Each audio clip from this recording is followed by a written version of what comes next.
ومن أحسن قولا ممن دعا إلى الله. بسم اللہ الرحمن الرحیم. السلام علیکم ورحمۃ اللہ وبرکاتہ. پیارے دوستوں اور عزیز بہنوں، میں ہوں یوسف ملک اور آپ دیکھ رہے ہیں دعوت جنت کا راستہ. دوستوں، آگے بڑھنے سے پہلے آپ سے گزارش ہے کہ ہماری ویڈیوز کو زیادہ سے زیادہ شیئر کریں، اور اگر ابھی تک آپ نے ہمارے چینل کو سبسکرائب نہیں کیا تو اس کو سبسکرائب ضرور کر لیں اور کمنٹس باکس میں اپنی رائے کا اظہار کریں.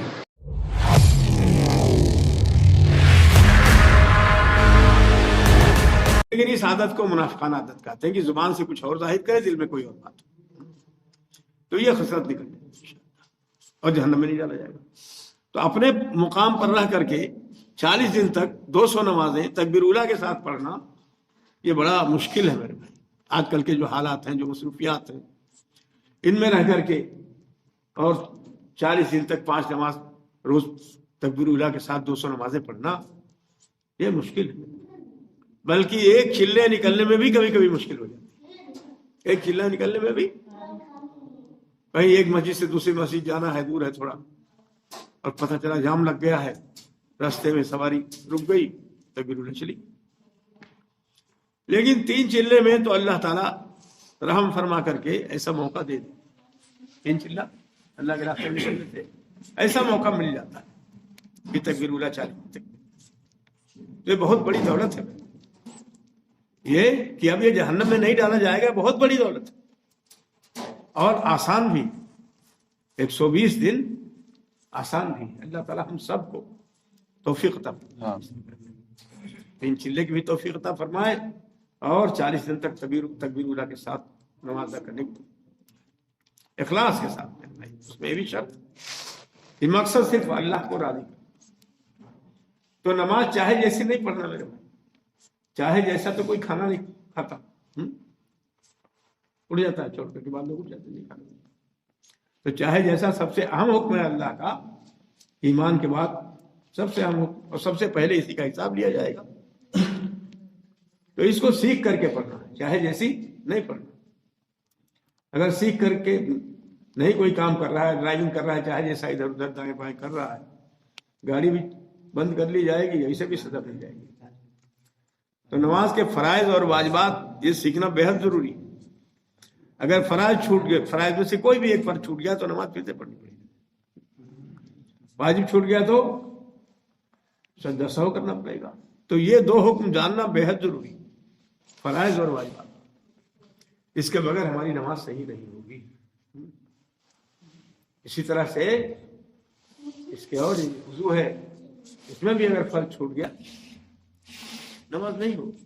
نماز کے 3 اہم حکم ہیں: وضو، رکوع، سجدہ. یہ 3 عمل نماز کے بہت مضبوط ہیں. اگر وضو کے نماز ہی نہیں ہوگی. تو نماز ہمیں اخلاص کے ساتھ صرف اللہ کو راضی کرنے کے لیے، اور استحضار ہو کہ ہم اس وقت کس کے سامنے کھڑے ہیں، اس وقت کس کے سامنے کھڑے ہیں، کس لیے کھڑے ہیں. اور شیطان ادھر لگا ہے اپنی محنت میں. شیطان اپنی محنت میں لگا ہے کہ 4 رکعت کی نماز ہے تو چوتھی آتے آتے آتے تو کہیں نہ کہیں مشغول کر دیتا ہے کسی نہ کسی خیال میں. میں اپنی بات بتا رہا ہوں بھائی، میں دوسرے کا نہیں جانتا. چوتھی آتے آتے ادھر ادھر لے جاتا ہے. کتنا ہی محنت، جتنا ہی دھیان جماؤ. تو مجدد ثانی رحمۃ اللہ علیہ نے ان کا قول لکھا ہے، خط کا جواب دیا ہے، اس کو حضرت شیخ نے نقل کیا کہ نماز میں وہ سب سے نہ آئے، دھیان ادھر ادھر نہ بھٹکے. اس کے لیے جب وہ کھڑا ہے یعنی قیام میں ہے تو اپنی نظریں سجدے کی جگہ پہ رکھے. جب بھی ہمارا خیال ادھر ادھر بھٹکتا ہے تو ہماری نگاہ وہاں نہیں ہوتی ہے نماز کی حالت میں جہاں ہونی چاہیے. اپنی کوئی بھی کبھی چیک کرتا ہے. جب رکوع جائیں تو ہماری نظریں ہمارے دونوں پیر کے بیچ میں رہیں، اور جب سجدے میں جائیں تو ہماری ناک پر ہماری نظر رہے، اور جب قعدے میں ہوں تو گود میں نظر رہے. یہ جو ہے نماز میں اخلاص پیدا کرنے کا ذریعہ بتایا کہ بھی اس طرح رہیں گے تو شیطان کا زور نہیں چلے گا انشاءاللہ. تو وہ نماز کو اخلاص کے ساتھ پڑھیں. کہ اللہ ہمارے ہم سے راضی ہو جائے بس.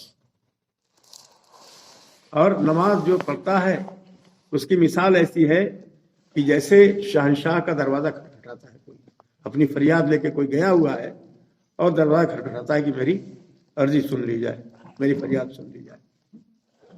ہم سنتے ہیں تاریخ میں واقعہ ہے کہ بادشاہ جہانگیر جمنا کے کنارے ایک وہ لگا دیا تھا، زنجیر کی کوئی زنجیر کھٹکھٹاتا تھا تو اس کی فریاد سنتا تھا. یہ تو دنیا کے بادشاہ اس کی مثال دی ہے کہ جو دروازہ کھٹکھٹاتا ہے اس کے لیے دروازہ کھولا ہی جاتا ہے. تو 5 ٹائم دروازہ ہمیں کھٹکھٹانا ہی ہے. بادشاہوں کے بادشاہ کا دروازہ کھٹکھٹانا ہی، اپنی فریاد اللہ کے سامنے. اور جب تک زندہ ہیں تب تک کوئی نہ کوئی مسئلہ اس دنیا میں لگا رہے گا اور 5 ٹائم فریاد ہوا کرے گی، اللہ سنیں گے. لیکن ایک نماز ایسی ہے کہ جس میں دروازہ کھلا رہتا ہے. میرے بھائی سمجھ، اللہ کی طرف سے آواز لگائی جاتی ہے. یہ ہے کوئی اپنے گناہوں کی بخشش چاہنے والا جس کے گناہ بخش دوں؟ ہے کوئی کسی فریادی جس کی فریاد پوری کر دوں، جس کا سوال پورا کر دوں؟ تہجد کے وقت یا اللہ کی طرف سے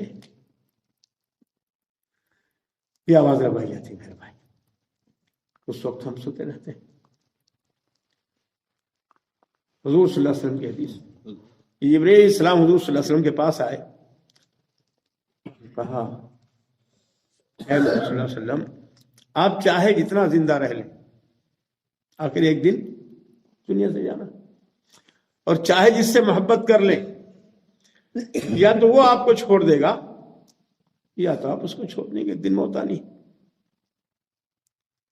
اور چاہے جیسا عمل کر لیں اچھا یا برا، اس کا بدلہ ملے گا. اور مسلمان کی بزرگی تہجد کی نماز میں، یہ حدیث. تو یہ بڑی اہم نماز ہے میرے بھائی. 5 وقتہ نمازوں کے بعد اللہ ہم سب کو توفیق عطا فرمائے. اب میرے بھائی جتنے اعمال ہیں، چاہے وہ کلمے کا یقین ہو اور چاہے وہ نماز ہو، یہ سب ہمارے اندر دعوت کے ذریعے آئیں گے. دعوت، مشق اور دعا. اس کی خوب دعوت بھی دینی ہے سب سے پہلے اپنے گھر میں. ہاں، پتہ چلا ہمارا محلہ پورا ہمارے کہنے سے مسجد میں آ گیا اور ہماری بیوی نماز نہیں پڑھ رہی ہے، یا ہمارا بیٹا نماز نہیں پڑھ رہا ہے، یا ہماری بیٹی نماز نہیں پڑھ رہی ہے، چھوٹی بہن چھوٹا بھائی نماز نہیں پڑھ رہا ہے، اور ہم محلے بھر پر لا کے کھڑا کر دیے مسجد میں. تو سب سے پہلے تو بھائی ہمارے گھر والوں کے بارے میں پوچھو گی. فرمایا کہ تم میں سے ہر ایک ذمہ دار ہے، جو تم سے تمہارے ماتحت ہے ان کے بارے میں تم سے سوال کیا. تو ہمیں سب سے پہلے اپنے گھر کو دیکھنا، ان کے بارے میں ہم سے پوچھو. تو دعوت اپنے گھر سے شروع ہونا، اور اللہ کی مخلوقات کے بارے میں سوچنا، اور اس نماز کے بارے میں سوچنا کہ کیسی کیسی حالت میں صحابہ نے نماز ادا کی، کہ تیر پہ تیر آ رہا ہے اور نماز میں کھڑے، لیکن کسی حالت میں نماز نہیں چھوڑ. تو ایسے ہمیں اپنی نماز کا ہمیشہ دھیان رکھنا ہے، کسی حال میں نہ چھوڑنے پائے. اور میرے بھائی چاہے جیسی نہیں، ہمیں دین کا علم اتنا سیکھنا ہے کہ کن اعمال سے اللہ تعالیٰ راضی ہوتے ہیں اور کون کون سے اعمال سے اللہ ناراض ہوتے ہیں. اسی کو حلال حرام کہا جاتا ہے. جن کاموں سے اللہ راضی ہوتے ہیں ان کو کرنا، اور جن کاموں سے اللہ ناراض ہوتے ہیں اس کو چھوڑنا. تو اللہ تو ایمان اور اعمال سے راضی ہوتے ہیں. ہاں، ایمان اور اعمال سے راضی ہوتے ہیں. ایمان 24 گھنٹہ فرض اور نماز 24 گھنٹے میں 5 مرتبہ فرض. تو حلال حرام موٹی موٹی چیزیں سبھی جانتے ہیں. ہاں، اور علماء سے ہمیشہ تعلق. منمانی عمل کریں گے تو محنت بہت ہوگی اور پتہ چلا کہ محنت ہی بیکار چلی گئی. تو ہر چیز اپنے خزانے سے ملتی ہے. علماء قرآن حدیث یہ علم کے خزانے میں. اگر علماء سے تعلق نہیں رکھیں گے تو گمراہ ہو جائیں. علماء انبیاء کے وارث ہیں.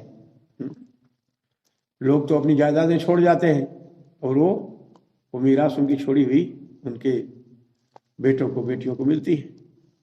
لیکن انبیاء علیہ السلام مال دولت نہیں چھوڑتے. ان کی میراث علم ہے اور ان کے وارث علماء ہیں.